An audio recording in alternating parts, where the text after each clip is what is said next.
Hello dumplings, please cook. Konnichiwa everybody and welcome to my kitchen. It's a brand new month, we're starting a brand new series today, but this one's a little bit different. Normally I like to focus my series around a particular country's cuisine. This month we're going to be doing Asian food, but I have so many favorites that I couldn't pick a particular country that I wanted to focus on. And so we're going to be doing my favorite Asian inspired recipe. Today we're going to be making one of my favorite Japanese recipes, delicious pork gyoza. Let's look at the ingredients that we're going to need. The full list of ingredients will be in the description below. Okay, the first thing we're going to do is make our dough for the gyoza. I'm just going to add some salt into my water and stir into the salts. Next, I've got my flour and I'm going to sift it into a bowl. Just going to get rid of any lumps. Okay, and with that done, I'll make a bit of a bowl in the center and go in with my water. Obviously, this is very hot, so I'm going to start just mixing with some chopstick or a wooden spoon. Then after mixing for a bit, the water should have cooled down a tiny little bit, so I should be able to go in with my hands. You can just knead that away. You just want to bring all of your bits of flour together into a big ball of dough. At the beginning it might seem like it's not going to come together, but trust me, it will. And once most of your flour is incorporated, you can put it into a surface and knead it. You could totally do it in the bowl, but I just find it much easier to do on the counter, so I'm going to do that. And you're gonna knead for 10 minutes. Again, picking up your bits of flour as you are kneading along. Okay, it's been 10 minutes now. Let me show you my dough. You can see all of the flour was picked up, which is exactly what I wanted, and it's nice and tight and smooth on the surface. If I press it, it bounces right back. This is perfect. Now we're gonna rest it, but first what I want to do is split it in half. Basically cut a hole in the middle like this, and you just roll it around to make sure that you get an even thickness. It's kind of like a bagel shape. You can feel with your hands if there's any parts of the ring that are thicker than others, and just press just a little bit more and spread your dough around until you have an even thickness all around. And then just grabbing a bench scraper, cutting that in half. So I have 2 logs, and now these are gonna rest. I'm gonna put mine in a Ziploc bag, but you can also wrap it in cling film. The idea is that because we use the boiling water, there is heat in the dough. So by putting it in the Ziploc bag, it's gonna steam the dough a little bit and it's gonna get nice and soft. So we let that resting for 30 minutes and we move on to do our filling. Okay, with my dough resting, I'm gonna go and make my delicious filling for my gyoza. So I've everything prepped, so it's gonna be very easy. I've got some minced pork here. I have some cabbage, which I've cut out quite small. I am also gonna go in with my spring onion. I'm already gonna start giving it a bit of a mix, just to help the pork to break down a little bit. For this particular recipe, you could swap out the pork with any other meat. I love having prawn gyoza as well, it's delicious. But the pork is gonna give us such a delicious and moist filling, it's gonna be amazing. Okay, go in with some garlic, and I also have some ginger. And then we have all of our condiments. So I have some soy sauce going straight in here. That's gonna give us a delicious saltiness. I also have some sesame oil for a delicious nutty flavor, rice wine vinegar, a little bit of sugar to balance out all those umami and salty flavors. And I have some oyster sauce as well. Mix all that through. Okay, that's looking great. And then just to help our filling to kind of come together a little bit so it's easier to pack into our gyoza wrappers, I'm gonna go in with some potato starch here, which I'm just gonna put through a little sieve. As the gyoza are cooking, the pork is gonna start to release its juices, and it's gonna mix in with that potato starch and make a nice and kind of thick filling. It's gonna be great. Okay, you can see everything is well mixed in now, so I'm just gonna let my filling rest a little bit, also allow all those ingredients to kind of marinate together and get to know each other really well. I'm gonna cover this in cling film and then start working on my gyoza wrappers. Okay, I still have a little bit of downtime, so I'm gonna make a delicious dipping sauce for my gyoza for when they're ready. And this is so simple to do. So I'm just gonna get some soy sauce, maybe about 2 tablespoons. I'm also gonna get a little bit of rice wine vinegar, just a little dash. And I have some garlic, ginger, and I'm gonna go in with some chili flakes. Just give that a bit of a mix. Leave that sitting on the side and then it'll be ready for dipping when your gyozas are finished. Okay, my dough has finished resting now, so let's go and finish making our gyoza wrappers. I don't know if you can see it, but there's some condensation inside of my Ziploc bag, and this is because we use the hot water. It's helped to kind of steam our dough a little bit, so our gyoza is going to be nice and soft. I'm going to take one of my logs out, and I'm going to keep the other one sealed because I don't want this dough to dry out. I'm going to get a little bit of potato starch and put it on my surface. This is just to prevent sticking, and also on my rolling pin. And I'm gonna shape this again just to make sure that it's nice and even. And out of this, we're probably gonna be able to get 12. So what I'm gonna do is just cut them in half. So I'm gonna cut them in half again. And then these last pieces into 6. Just like this, and try to get your pieces obviously the same size. And again, I'm just gonna put this other half in my bag because I don't want it to dry out while I work on these pieces. Basically, just start off with making a bit of this. You can press it down with your hand to get it starches, and then just roll. You wanna roll your gyoza out to be 3 inches in diameter. Okay, and try to keep the shape obviously kind of round. Then you start rolling out because you want the edges to be thinner than the center, which is gonna hold the bulk of the filling.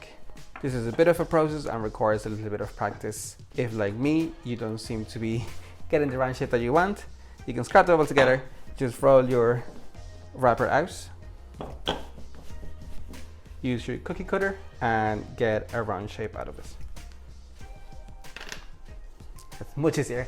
There's our first one. You can re-roll the scraps and keep making more anyway. So let's do one more. I'm gonna roll into a ball first. Press it down into a disc and just roll. When you get it to the right size, you use your cookie cutter again and cut out your perfect little circle. You can obviously use store-bought gyoza wrappers.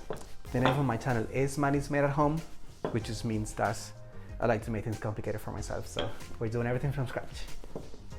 There is a bit of like a feeling of accomplishment if you do everything from scratch, so that's why I do it. All right, there's our third gyoza wrapper. So you can just continue doing that with the rest of your dough until they're all done. Do remember to put a little bit of potato starch in between your gyoza wrappers when you're stacking them because you don't want them to stick together. And when we come back, we'll be ready to start filling them. Okay, 1 eternity later, we finished rolling out all of our gyoza wrappers. I got 28 in total. I do have some scraps left over as well, but in order to put the scraps back together, you have to knead them a little bit, and then the dough becomes a little bit tough, so they need to rest again before I can roll them out. But I've plenty here for the amount of filling that I have, which is nice and rested here as well, so I can start putting everything together. I'm just gonna take one and brush off any of the excess potato starch. Now, I have loads here. It's possible that I have more wrappers than I do have filling, but these actually freeze really well. Just put them in a Ziploc bag and make sure they have enough potato starch covering them so they don't stick together. Put them in the freezer and you can use them anytime that you want. I got my wrapper here. I'm only gonna get about a teaspoon of filling into each one because I don't want to overfill it. Place that in the center. And then I'm gonna grab my finger and dip it into some water and put it along the edge. This is gonna help for it to stick. Fold it over. You can stretch your wrapper a little bit, so don't be worried about that. We're gonna do a little pleat on our gyoza, so just start pinching it together. I'm gonna start on the left and then just fold it over onto itself. Like this. The dough is stretchy, so don't be afraid to pull it a little bit to make sure that you can get your nice little pleats. This is so easy. Just pinch it at the end, pinch the top. Look how cute that looks. We'll do one more. Brush off the excess. Grab some filling. Really don't overfill this. You don't want it to burst on you. Dip your finger, run it along the edge. Same as before, I'm gonna start on the left and just start pinching, folding and pinching your dough. Doesn't have to be absolutely perfect. And there it is. Just continue doing that until you run out of wrappers or you run out of filling.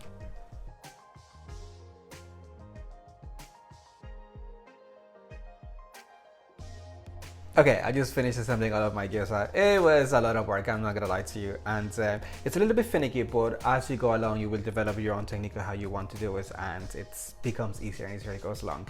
Again, I re-emphasize, don't be tempted to overfill, because already I had some kind of burst a little bit on me. They're probably disintegrate when they're cooking, but the majority of them should be good. They look fantastic, so let me clear up. I'll set everything else up, and then we can finally cook them and enjoy them.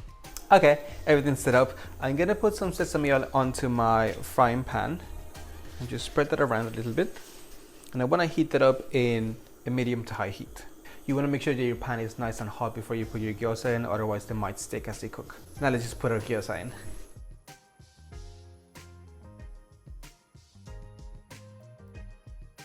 Next, you wanna go in with some boiling water. You want to put enough boiling water so that the gyoza are covered about halfway. And put the lid straight on and let them cook on a medium to high heat for about 7 minutes. Okay, it's been 7 minutes. Let's have a look. Okay, the water is almost all gone and they smell so good actually. I'm just gonna leave it for another couple of minutes until the rest of that water goes, and then we'll continue. Okay, all of my water is pretty much gone. I'm just gonna add a little bit of extra sesame oil, just kind of like in and around my dumplings. Let them go for 2 more minutes and then we can take them out. Okay, I think it's time. Let's try to take this out.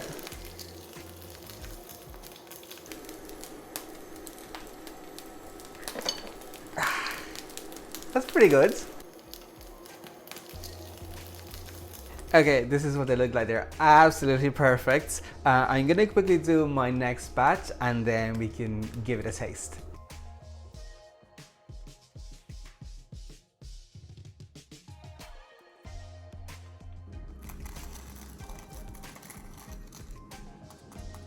All right, I am so ready for this.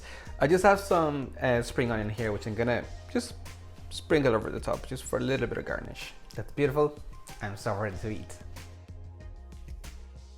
Okay, I am so impatient. We had to stop and take pictures and do all this other stuff. I am so ready now to eat. Let me take right in. Dip it into my delicious sauce.